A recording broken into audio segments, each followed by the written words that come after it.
So it's 19:54 p.m. It is Sunday. Happy Sinful Sunday, y'all. And whatever else you're doing for Monday and this night. So, well, maybe to run off. I got Beetlejuice from 2024. Yeah. Watched this last night. One of them films. So here's my thoughts. I didn't think much of this when it was announced because most 80s and 90s sequels end up being shitty. Even the trilogies, even the threequels, they do too. Bill and Ted Face the Music, anybody? I do like the miniature set opening. That's really cool. I miss that shit. I miss miniatures. They're so beautiful because it shows that you can still do practical effects and make it look realistic as hell. That's great. Lydia seeing the dead while hosting her show Ghost House, or still seeing the dead, I should say. Lydia's dad died, and the claymation retelling is dope. Miss Claymation. That is one of the most underrated facets for animation evolution, to be honest. It really fucking is. It's a lost art form too. All to watch rare birds across the world only to die by shark eating. Ain't that a bitch? Or no, not Lydia's dad. Or her stepdad. Yeah, stepdad. Right. Yeah, or whatever. I don't know. Fuck. I hate family shit. Danny DeVito's the janitor. Funny. El Latigre's in the underworld. And never so it became of him. Oh shit. Bastard. Monica Bellucci's looking good. Dennis LaFerve drained Danny of his essence. Wonder why she's looking for Beetlejuice. Astrid has Lydia listed as alleged mommy in her phone. My sister has me listed as, which I listed as before. Oh, not a drug dealer. BJ is running his own exorcism gig with Bob. A lot of Bobs, but they all have different names. Wolf Jackson is in charge of the Afterlife Crime Unit. Willem Dafoe really does fit into Tim Burton's universe so well. It's just a perfect narrative fit. The choir singing Banana Boat for Charles Deeds' funeral. God. Good glass headstone, too. I like that. That's pretty. Jenna Ortega really does look like a young Lydia Dietz. Watching this, it's a shame Paul Rubin died because he would have fit in this so well. It would have been a nice hat trick for, yeah, it would have been a hat trick because he was in Batman Returns as Penguin's father. And you would have had Penguin, you would have had Batman, you would have had Penguin's father. Miss Paul Rubens. Let's see here. Dolores is BJ's ex-wife, and she's a part of a soul-sucking death cult. She tried to poison him, but he cut her into pieces. Good backstory in Italian, too. I like that shit. Where did they get that big-ass black shroud for the house from? I couldn't imagine having all that in. Especially if it was a windy day. Like, don't let it blow away. Love how Father Damien has a full glass of red wine. You know he's gonna kill that glass to deal with bullshit. Every priest drinks wine. Just about. Shit. Yeah. Rory wants Lydia to marry him on Halloween, but she doesn't know about it. Winter River has aged gracefully and looks amazing during the fall. Astrid doesn't believe in ghosts. Lydia is Mulder and Astrid Scully. Easiest metaphor. Adam and Barbara Maitland moved on after finding a loophole, and I actually forgot their names. It's been so long since I watched the original. Astrid found a photo album of her dad, Richard, and a flyer for Beetlejuice. Lydia breathing like a moose is funny. Astrid still blames Lydia for Richard's death. Delia's right about Lydia needing to find her inner goth girl again and move on. Holding on to baggage doesn't do any good for your mental state or health. This is why I let go of so much shit. Jeremy's room is nice and spacious, but small too. Yeah. Wonder why Lydia can't see Richard's ghost. Oh my god, BJ's baby and him spilling his guts. Good God almighty. And him playing right here waiting for Lydia. Too funny. God. Oof. I had dinner, so I aborted food baby earlier. That's why. Sigur Ros's Sven G. Anger. Another good track. I have that on my phone. Holy shit, Jeremy's a ghost. Good Kiss callback to Casper, too. Jane Butterfield is going as reverse mortgage for Halloween with mortgage spelled backwards on her shirt. Stupid fucking jokes. It's not even that funny. It's stupid. It's retarded funny. Oh my, Jeremy killed his parents 23 years ago in 2002, and his home is dubbed the murder house. That works. And Jane couldn't sell it because of that. Lydia went with Jeremy into the spirit world. As a result, he gets to live, but her soul is trapped forever. Oh no. Lydia agrees to marry BJ so he'll save her daughter. I knew that from the first trailer. That's why I didn't see it in theaters. Just instant, easy fucking plot. More on that later. All the Bobs escaped. Oof. Delia got bitten by the ass she was using during her ceremony on Charles's grave. The Ghoul Squad is a bunch of Reno 911 meets Chips troopers. Surprised I remembered Reno 911. Never saw the show. I remember when it debuted, though. And Chips I never watched, but I know Eric Estrada. Shit. Wow, Richard's working the Great Beyond train station. Nice. BJ's Bob decoy is hiding from Dolores. He is so adorable. Oh man, they're actually dancing to Soul Train. Groovy, dude. Good shit keeping the sandworms practical. Oh yeah, they kept that shit practical. I loved it. Poor decoy Bob gets interrogated by Wolf, then soul sucked by Dolores.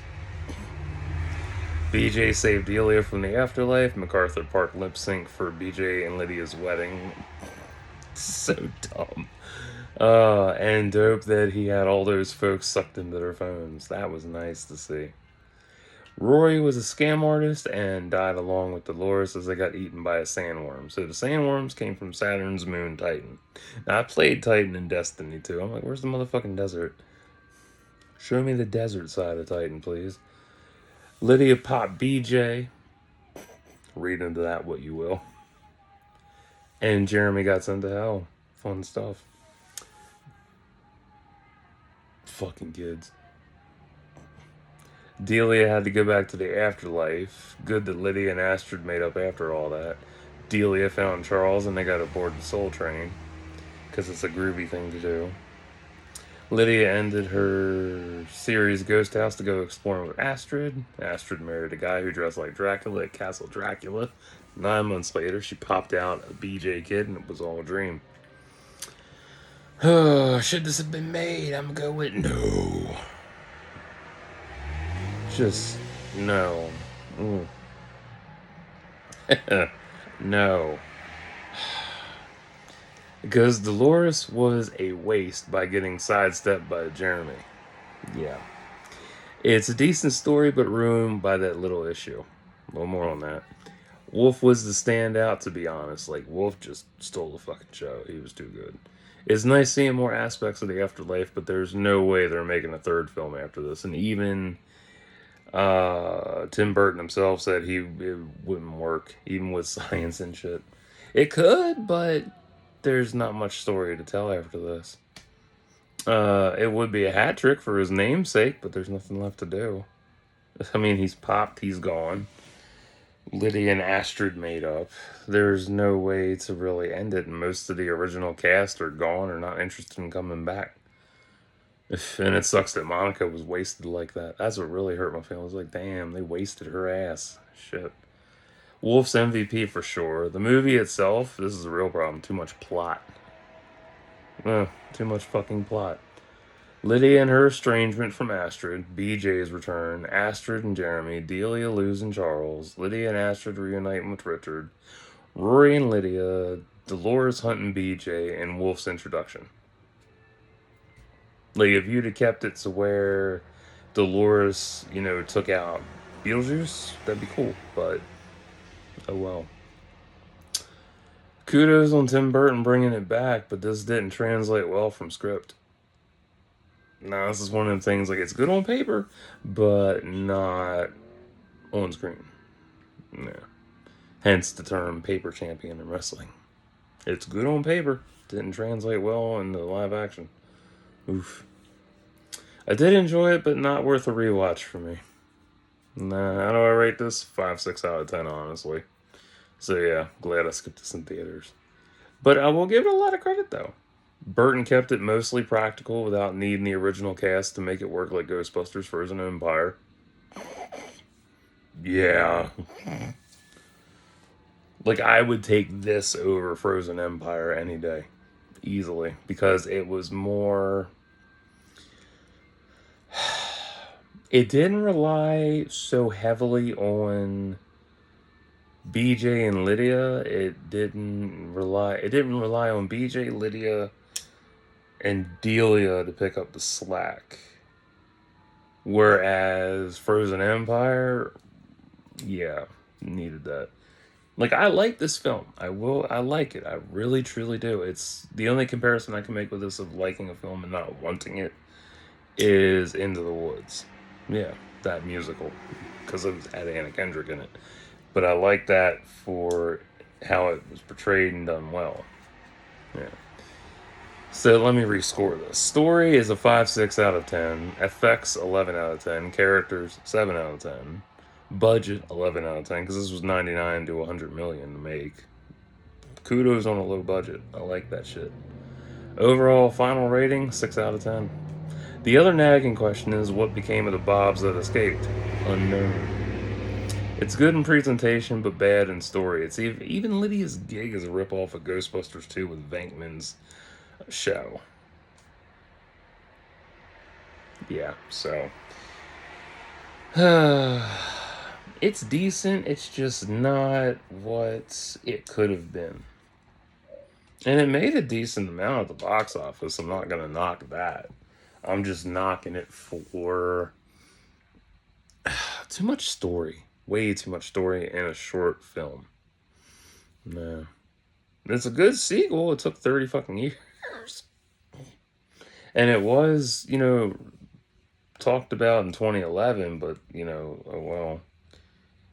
And the Juice is Loose thing, that was just ironic timing because O.J. Simpson had died at that point. Too funny. Or it was before he died, I think. I forget. But, yeah. And at least they kept to the PG F-bomb deal. Because the first one was the first time he ever said fuck in a PG film. And he says it twice in this. And the second time was bleeped. I'm like, that's smart. But it was nice. Like, the magic is still there, but, like, you can tell it wouldn't work a third time around. There's nothing to tell in a third story. Because because to do it, it would not, it would be so weird. Delia's gone, so all you have left is Lydia and Astrid. Then Beetlejuice. That's it. That's the only 3 people you got left. And there's not much you can do to make a story on that shit. Unless you kill off Lydia. I mean, that would be some shit. People would be mad as hell about it. Like, finally, the series is over. But yeah, I can't believe how wasted Dolores was. Like, that's what really kills me inside. Like, damn. Oh, wow. And it's the same complaint I had with Frozen Empire in comparison. Was I forget the god's name. I don't remember his name. He was wasted and how easily he was defeated. Like, give me a break. Like, I hate the fact that, they teased this big bad motherfucker to come out. And this is any film. This is for any film, not just the one I'm talking about. They tease a big bad motherfucker and he's taken down so easily. Or it's one of those that relies so heavily on the original cast to keep the story going, where in reality they drag it the fuck down. Yeah, but Beetlejuice didn't really drag it down. No, not really. I mean, the humor saved it. For real, like, that saved it. And the story, I don't know. It is what it is. So, would I recommend this to you and friends? Fuck it. Try it out, see if you like it. If you feel the same way I feel about it, okay, we're in the same boat. But if you really enjoyed this and you don't know how to really feel, that's fine. If you don't care for Tim Burton's work, that's cool too. I don't know. I like Tim Burton stuff. Like he's a great storyteller. He really is. He has one of the best storytelling narratives that will end up being a lost art in the future for sure. Yeah. Why do I say that? Because eventually he's going to be dead. And then there's going to be the mourning for him, and there's going to be all the tribute films to him. Yeah, a lot of that shit. So, yeah. I'm realistic, man. It is what it is. So, yeah, I'm gonna get off here and I don't know, try to write, do something. I don't know. I'm in a mood. I'm in a funky mood, but yeah, I want to get this review done. So, I will catch you all this week. So, spring's around the corner. That works. It's gonna get warmer out. I'll be naked outside. Please don't. It's scary. But whatever. So, till next time, like and subscribe for thoughts and prayers.